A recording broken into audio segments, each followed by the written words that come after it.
Why do we use different methods of communicating with each other?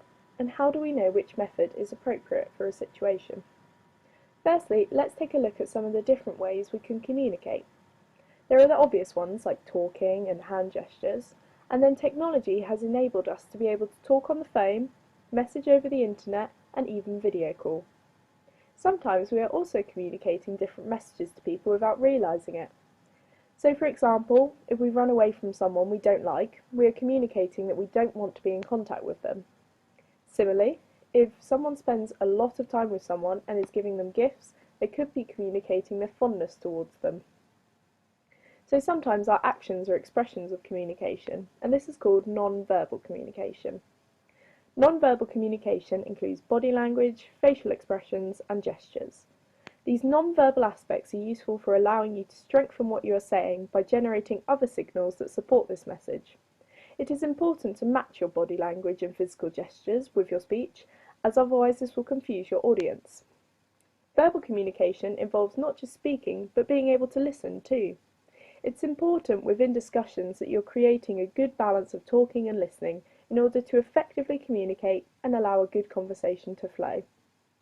Verbal communication such as speech can involve non-verbal elements called paralanguage.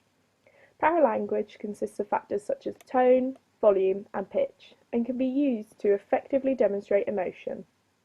These aspects are useful when presenting, as it allows you to again strengthen the message you are conveying by supporting the meaning and showing how it affects you too. Although this is unlikely to occur in a presentation, if you're conveying annoyance or a particularly negative message, you may shout or have a stern expression on your face to emphasise your anger. Likewise, if you are discussing an exciting topic, you may get louder and your tone may get brighter too. These tools, both verbal and non-verbal, are important in everyday life when communicating with people, and especially in presentations.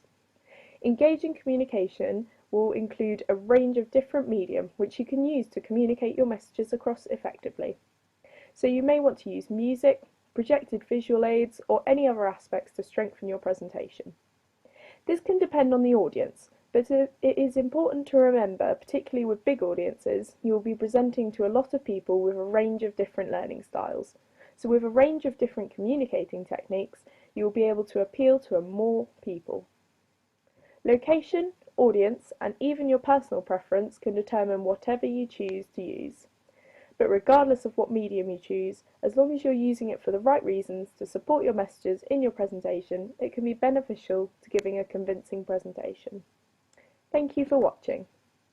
Created using Powtoon.